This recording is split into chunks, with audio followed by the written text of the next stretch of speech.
तापसी पन्नू आजकल सुर्खियों में चल रही है। तापसी पन्नू ने ट्विटर पर लगातार 3 ट्वीट किए हैं। आयकर विभाग के छापे के बाद उन्होंने पहली बार अपनी प्रतिक्रिया व्यक्त की है। अभिनेत्री तापसी पन्नू ने आयकर विभाग की छापेमारी पर शनिवार को चुप्पी तोड़ते हुए पेरिस में कथित बंगले 5 करोड़ रुपए लेने के आरोप और 2013 में हुई छापेमारी के संबंध में 3 ट्वीट किए। आयकर विभाग ने 3 मार्च को पन्नू और फिल्मकार अनुराग कश्यप के घर तथा कार्यालयों की तलाशी ली थी। पन्नू ने ट्विटर पर तीनों बिंदुओं का बयान लिखा। तापसी ने अपने ट्वीट में आरोपों का जिक्र किया है जो उन पर लगाए गए हैं, साथ ही मजाक भी किया है। अभिनेत्री ने कहा कि पेरिस में उनके नाम पर कोई बंगला नहीं है, 5 करोड़ के भुगतान की कोई रसीद नहीं है। साथ ही ये भी कहा कि 2013 में उनकी संपत्ति पर कोई छापा नहीं पड़ा।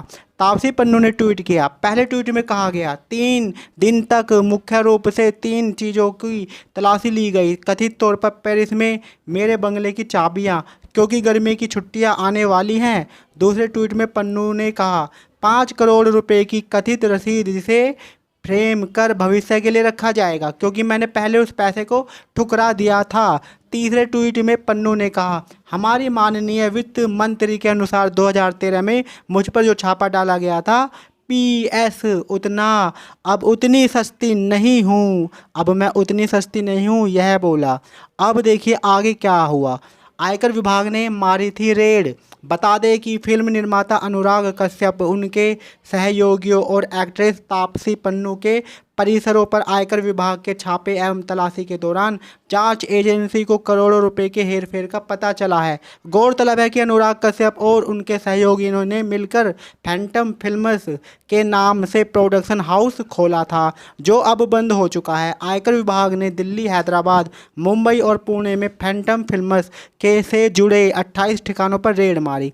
इसके अलावा अनुराग कश्यप, तापसी पन्नू, विकास बहल, मधु मेंटेना और टैलेंट मैनेजमेंट कंपनी क्वान के कुछ अधिकारियों और एक अन्य टैलेंट मैनेजमेंट कंपनी के परिसरों पर छापेमारी की गई। आयकर विभाग ने एक बयान में कहा कि मुंबई की 2 प्रमुख फिल्म निर्माण कंपनियों, एक प्रमुख अभिनेत्री और 2 टैलेंट मैनेजमेंट कंपनियों पर 3 मार्च से ही तलाशी अभियान चलाया जा रहा है। बयान में कहा गया है कि मुंबई, पुणे, दिल्ली और हैदराबाद में तलाशी ली जा रही है। यह समूह मुख्य रूप से मोशन पिक्चर्स, वेब सीरीज, अभिनय, निर्देशन और अन्य कलाकारों की प्रतिभा प्रबंधन के व्यवसाय में लगा हुआ है। जिन 28 परिसरों में तलाशी अभियान चलाया जा रहा है उसमें ऑफिस और आवासीय परिसर भी है। यानी कि आप समझ सकते हो, आप ये समझ सकते हो कि फिल्मों के नाम पर कितने धांधलेबाजी ये लोग करते हैं और कितने लाखों करोड़ों रुपए का हेरफेर और घोटाला करते हैं, जो कभी चर्चा में नहीं आते। लेकिन यह मोदी सरकार यह छोड़ेगी नहीं, करेगी आर पार।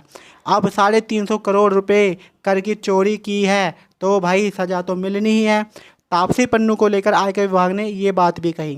तापसी पन्नू के परिसर में छापेमारी पर टिप्पणी करते हुए आयकर विभाग ने कहा कि जांच में इस बात के सबूत मिले हैं। ध्यान रखो, बिना सबूत के बात नहीं हो रही है। इस बात के सबूत मिले हैं कि पन्नू ने 5 करोड़ रुपए नकद लिए। इसकी आगे की जांच जारी है। बयान में कहा है कि प्रोड्यूसरों एवं डायरेक्टरों के फर्जी खर्चे में लगभग 20 करोड़ रुपए कर टैक्स का गबन हो सकता है। इसी तरह के निष्कर्ष पन्नू के मामले में भी सामने आए हैं। फैंटस फिल्म्स की स्थापना विक्रमादित्य मोटवाने के निर्देशक अनुराग कश्यप, प्रोड्यूसर मधु मेंटेना और यूटीवी स्पॉट बॉय के पूर्व प्रमुख विकास बहल द्वारा 2011 में की गई थी। फैंटम फिल्म्स प्रोडक्शन हाउस 2018 में बंद हो गया था। तो फिर इनका लेन देन उसके बाद कैसे हुआ, ये तो जांच का विषय है। इसकी तो जांच होकर ही रहेगी। अब जितने भी घोटालेबाज हैं, घपलेबाज हैं, सब कानून के शिकंजे में आने वाले हैं। तो इसी बात पर आप लाइक, सब्सक्राइब और शेयर कर दें। थैंक यू, धन्यवाद। जय हिंद, जय भारत, वंदे मातरम, वंदे मातरम।